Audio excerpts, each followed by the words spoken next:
Merhaba, à cette semaine en Turquie. Les députés turcs ont approuvé cette semaine une motion permettant d'envoyer des troupes en Libye. La motion autorisant l'envoi de troupes militaires en Libye a été présentée par le président de la République à l'Assemblée nationale de Turquie. Le président de l'Assemblée, Mustafa Şentop, a convoqué les députés pour une session extraordinaire ce jeudi 2 janvier. Cette motion, présentée par le président de l'AKP et le président de la République Recep Tayyip Erdoğan, précise les objectifs et les modalités de l'intervention en Libye.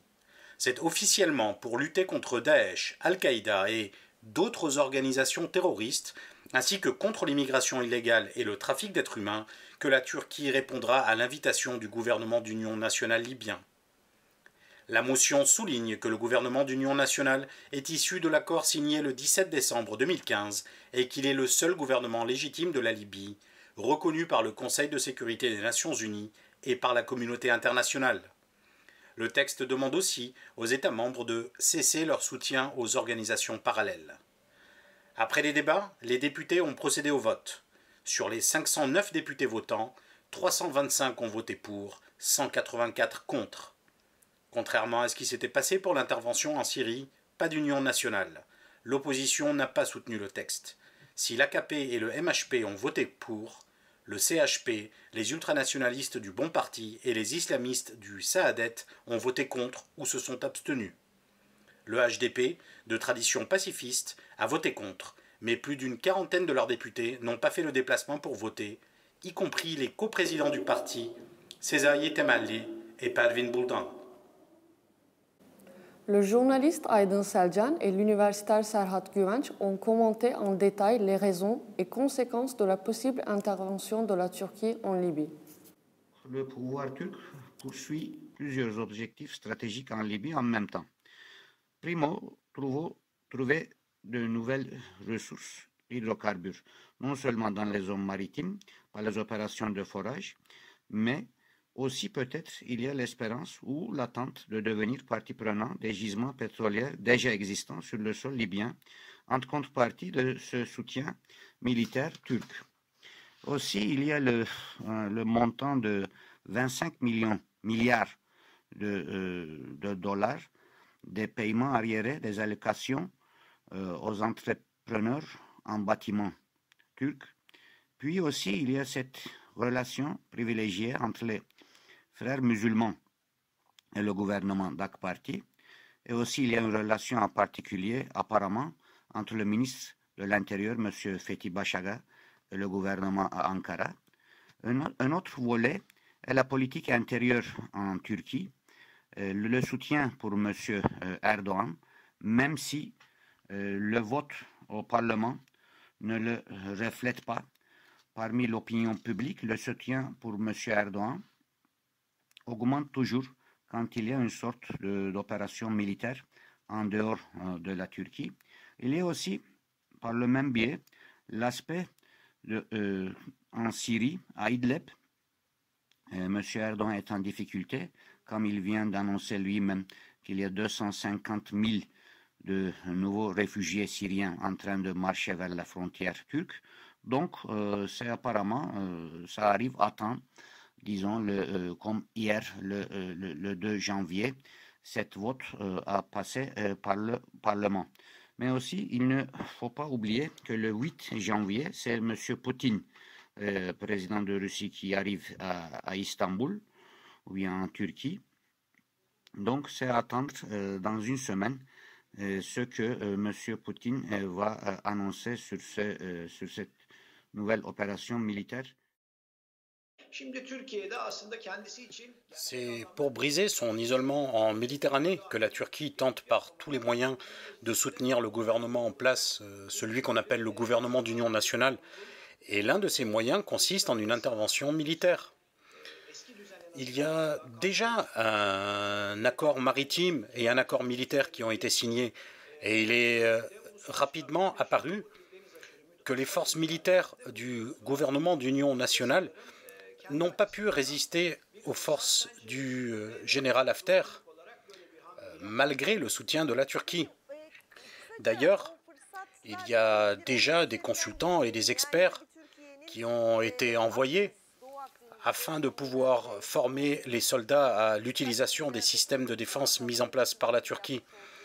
En fait, c'est le schéma classique d'une intervention militaire étrangère dans un pays. On commence par envoyer des consultants et des experts, et puis ils s'impliquent directement dans les affrontements en première ligne. Et pour la Turquie, on est désormais passé au stade où elle prend place en première ligne. Et même si l'on dit que la présence militaire sera limitée, force est de constater que d'une manière ou d'une autre, la Turquie va se retrouver partie prenante dans des combats à 1300 km de chez elle. Ça montre aussi que la Turquie est passée dans une autre étape dans ses prétentions internationales et que ça va dans le sens de son désir de s'imposer d'une manière plus forte au Moyen-Orient et dans sa région. Ces actions s'insèrent parfaitement dans cette logique. Non pas que j'approuve ces actes, mais si vous avez des prétentions comme ça, eh bien vous agissez ainsi. Plus de 70 milliers de Stambouliotes ont contesté pacifiquement avec des pétitions le méga-projet d'Erdogan. Ils avaient jusqu'au 2 janvier pour contester l'étude d'impact environnemental. Plus de 70 000 citoyens ont bravé le froid et les longues queues à Istanbul comme dans d'autres villes en Turquie, afin de déposer une requête officielle contestant les conclusions de l'étude d'impact environnemental concernant le canal Istanbul. Canal Istanbul est un projet de canal destiné à être construit aux environs d'Istanbul. En 2011, il avait été présenté par la presse comme le projet fou du Premier ministre de l'époque, Recep Tayyip Erdogan. Portant le nom officiel de Canal Istanbul, il se donne pour objectif d'alléger le trafic maritime du Bosphore en construisant un passage alternatif reliant la mer Noire à la mer de Marmara. Longue d'environ 45 km, large d'environ 150 mètres et profonde d'environ 125 mètres, cette route maritime artificielle détournera les navires pétroliers du Bosphore, aujourd'hui unique point de passage. Une fois le projet terminé, Istanbul sera composé d'une nouvelle île et d'une nouvelle presqu'île. Le coût de ce chantier devant durer au moins 7 ans est estimé à 75 milliards de livres turcs, soit environ 11 milliards d'euros. Selon les urbanistes de la Chambre des architectes et des ingénieurs turcs, ce projet portera un coup fatal à l'environnement d'Istanbul, déjà menacé actuellement. L'existence d'une alternative au détroit du Bosphore pourrait remettre en cause la Convention de Montreux, qui fixe aujourd'hui les règles de passage par les détroits depuis son entrée en vigueur en 1936. Actuellement, il existe une pleine liberté de circulation en temps de paix des navires commerciaux et ce, quel que soit leur pavillon. Outre l'impact écologique et politique, de nombreuses autres questions sont soulevées sur son financement et son assurance.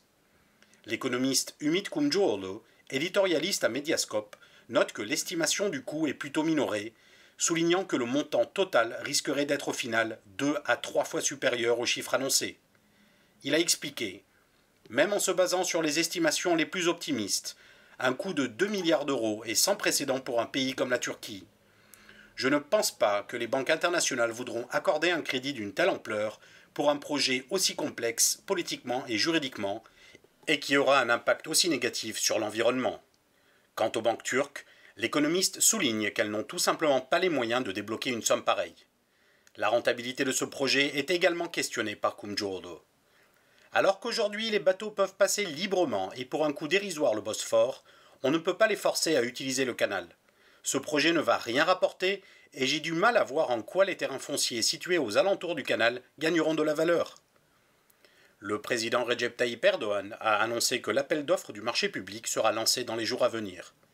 Si Erdogan parle du projet en disant « mon rêve », le maire d'Istanbul, Ekrem İmamoğlu, le qualifie de désastre, trahison et assassinat. Affirmant avoir lu les conclusions d'une étude faite par 3 scientifiques, le maire a déclaré ne plus pouvoir dormir en pensant au cataclysme écologique qui sera produit par la construction du canal. L'ONG WWF Turquie avait expliqué dans un rapport que la suppression des corridors écologiques comme les lacs, forêts, cours d'eau et espaces agricoles, en y implantant des habitations, conduira à la destruction de l'impact naturel des lacs et forêts dans cette zone de barrage. En déposant sa requête officielle de contestation des résultats de l'étude d'impact environnemental, İmamoğlu a déclaré « Pour la première fois en Turquie, les gens sont violemment opposés à un projet. Peut-on, en tant que dirigeant, faire comme si de rien n'était » Après avoir discuté avec les personnes patientant dans la queue, İmamoğlu a déposé en main propre sa requête de contestation. Les porte-paroles du gouvernement promettent qu'environ 1 200 000 personnes s'installeront aux alentours du canal. Les détracteurs du projet pointent du doigt la spéculation foncière qui profite aux proches de l'AKP. Plusieurs hommes d'affaires soutiens du pouvoir ont déjà acquis de nombreux terrains dans cette zone bien avant la publication du tracé. Face à eux, des citoyens s'organisent. Une pétition demandant l'annulation du projet a pour l'instant recueilli 160 000 signatures. Pour l'expert maritime turc Yörük Işık, ne pas prendre en compte la position russe face au projet de canal Istanbul serait une grave faute. L'un des sujets les plus brûlants de la Russie ces 2 derniers siècles, voire même plus, est son obsession d'accéder librement à la Méditerranée. La Russie, comme vous le savez, avait même envahi notre ville il y a 190 ans. Ils avaient construit une petite base du côté de Beykoz, du côté de la jetée de Hünkar. D'ailleurs, on peut toujours la visiter actuellement. Et la motivation principale de cette occupation était la peur qu'avait la Russie de perdre son accès au détroit. Ou inversement, ils avaient peur que nous nous allions avec les Anglais et que nous les autorisions à accéder à la mer Noire à travers nos détroits. Et cette obsession de la Russie est vraiment vitale. La Russie ne renoncera jamais à la Convention de Montreux. On doit se mettre cette idée en tête. Parce que bon, parfois, quand on discute en Turquie, il nous arrive de nous détacher de la réalité pour élaborer des théories fantaisistes. Et l'une des raisons du désordre actuel en Syrie, bon, je n'ai pas envie de tout mélanger comme j'aime si bien le faire, mais disons qu'il y a eu des erreurs commises là-bas, justement parce que nous n'avons pas inclus la présence russe dans l'équation syrienne. Et ici, une chose qu'on ne doit pas oublier, c'est que si Montreux est un accord essentiel pour la Turquie, il est vital pour la Russie.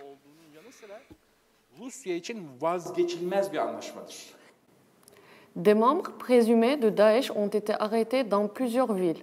Un nombre considérable des gardes à vue vient du Moyen-Orient. Un coup de filet réalisé par la police dans différentes villes de Turquie a conduit à l'arrestation de 169 personnes, membres présumés de Daesh. La direction antiterroriste de la sécurité d'Ankara et les renseignements ont intercepté des communications entre 50 personnes de nationalité étrangère avec les zones de combat. Elles ont été appréhendées. En outre, 5 ressortissants irakiens ont été arrêtés, suspectés de planifier un attentat le soir du Nouvel An à Ankara. À Istanbul, c'est 24 personnes, dont 4 étrangers, qui ont été arrêtés. Dans le sud-est de la Turquie, 22 adresses ont été perquisitionnées à Batman, conduisant à l'arrestation de 22 personnes. L'une d'entre elles est suspectée d'être le responsable départemental de Daesh. À Kayseri, c'est 9 ressortissants étrangers. 16 à Bursa, dont 13 étrangers, et 53 personnes à Samsun, Hatay, Gaziantep et Bingöl qui ont été arrêtées. Toutes ces personnes sont suspectées d'être membres de Daesh. Le président a dévoilé le prototype de la première voiture électrique turque. La première voiture serait prête en 2022. Le président Recep Tayyip Erdoğan a participé à la cérémonie de présentation de l'automobile nationale. Une conduite test a été également effectuée. Le prototype de cette voiture nationale, fabriquée en Italie, a été présenté dans la vallée technologique située à Gebze. Le président Erdoğan a fait un discours dans cette cérémonie intitulé « Rencontre pour un voyage vers le nouveau ». En parlant de la voiture nationale, il a précisé que le léger souci de moteur lui aussi national sera réglé dans quelques années. Clin d'œil à l'histoire, la première voiture nationale de marque Devrim, signifiant révolution et construite en 1961 en 4 exemplaires, était elle aussi présente. Les invités ont pu conduire la voiture nationale, mais dans un simulateur. Erdoğan a déclaré « Comme vous le savez, ça fait des années qu'on dit que la Turquie doit produire sa propre marque de voiture. Nous avons passé la production de voitures dans notre pays de 350 000 exemplaires à 1,5 million. Mais nous n'avons pas pu développer notre propre voiture. Aujourd'hui, nous réalisons 2 méga-projets, l'inauguration de la vallée technologique et la présentation de la voiture de la Turquie. Le président du conseil d'administration de TOG, la marque de la voiture, a promis 4300 emplois directs et 20 000 emplois indirects grâce à la marque. Certains membres de l'opposition ont ironisé sur le caractère national de la voiture, à l'image de Cesare Yetemali, coprésident du HDP. Il a dit « Il n'y a pas de voiture nationale. Ils ont commandé un exemplaire en Italie et ils appellent ça un miracle. Ils sont tout contents d'avoir une voiture avec des piles. Elle n'a même pas de moteur. » Avec un budget de 22 milliards de livres turcs, il est prévu que les premières ventes se réalisent en 2022, avec 175 000 unités produites, dont 10% prévues à l'exportation. Un décret qui permet aux citoyens de rapatrier leurs avoirs de l'étranger sans redressement fiscal voit son délai rallongé. L'amnistie fiscale concernant les avoirs à l'étranger sous forme d'argent, or, devises ou valeurs mobilières a été prolongée de 6 mois. Cette prolongation est vue comme une décision pour faire face à la crise de l'inflation et des devises qui existe depuis 2018. Répondant au doux nom de paix fiscale, cette amnistie qui concerne les avoirs à l'étranger sous forme d'argent, d'or, de devises ou de valeurs mobilières a été prolongée de 6 mois par décret présidentiel et publiée au journal officiel. Elle devrait se terminer le 31 décembre, mais désormais le dernier délai est le 30 juin 2020. Selon la décision, toute personne physique et morale pourra rapatrier ses avoirs et en disposer librement en Turquie après en avoir informé sa banque. Celle-ci prélèvera 1% de la valeur pour la transmettre au Trésor public. Son fils a été tué il y a plus d'un an dans un accident de train avec de forts soupçons de négligence. La mère Mısra Özsel poursuit les responsables en justice et en réponse, la justice la poursuit. Elle est accusée de diffamer les responsables officiels. C'était un accident qui avait horrifié toute la Turquie. Le 8 juillet 2018, un train qui partait de Kapıkule en direction d'Istanbul avait déraillé à hauteur de Çorlu. 5 wagons s'étaient renversés. Le plancher des rails était affaissé. Bilan, 25 morts et 317 blessés. Après l'accident, plusieurs négligences de la compagnie ferroviaire nationale, la TCDD, sont apparues. Les familles des victimes ont entamé des poursuites judiciaires, mais aucune arrestation n'a été effectuée à ce jour. Les proches des victimes avaient alors entamé une veille de justice devant le tribunal de Çorlu. L'une de ces personnes est Mısra Özsel. Mère de Oğuz Arda, un garçon de 9 ans décédé dans l'accident, elle a été convoquée par le procureur de Çorlu pour y faire une déposition. Elle est accusée d'insulte. La mère s'est confiée à Mediascope. Je ne sais pas ce que le procureur a considéré comme une insulte, mais ce que je sais, c'est qu'en faisant ça, c'est lui qui nous insulte. Pour Mısra Özsel, c'est une tentative d'imposer une psychologie de la peur. La mère est révulsée qu'aucun responsable de la compagnie ferroviaire n'ait été entendu par le procureur. Pour elle, il ne fait pas correctement son travail.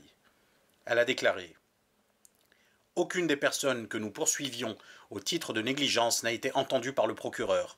Je le dis depuis le début, que le procureur de Çorlu fasse son travail. Ce genre de gesticulation est vide de sens. Ce n'est pas ça qui fera la vérité sur la mort de 25 personnes. C'est juste un moyen d'insulter encore plus les familles de 25 personnes.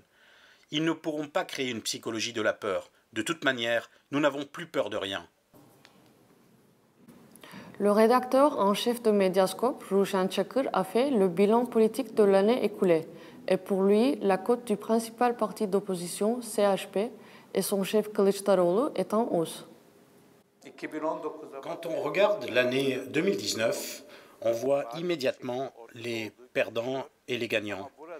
Mais ce qui est intéressant, c'est que nous avons d'un côté le perdant, Erdoğan, mais de l'autre côté, nous ne pouvons pas placer Kılıçdaroğlu tout seul dans le camp des gagnants. Parce que Kılıçdaroğlu, comme je l'avais dit plus tôt, n'a jamais eu le désir d'être un politique qui entre dans un face-à-face exclusif avec Erdoğan. Par exemple, ça fait 2 fois qu'il n'a pas été candidat à la présidence et je pense qu'il ne sera pas candidat non plus à la prochaine présidentielle. Il poussera sûrement d'autres personnes à être candidats. A priori, on se dirige vers une candidature d'Ekrem İmamoğlu. Et bien sûr que les gens regarderont du côté de Ekrem İmamoğlu, de Mansur Yavaş ou d'autres comme Ali Babacan, Ahmet Davutoğlu Meral Akşener. Mais Kılıçdaroğlu, avec cette tâche qu'il s'est assignée, passera sûrement dans l'histoire comme un politique qui aura durablement influé sur la vie politique de la Turquie. Merci de nous avoir regardés et à la semaine prochaine.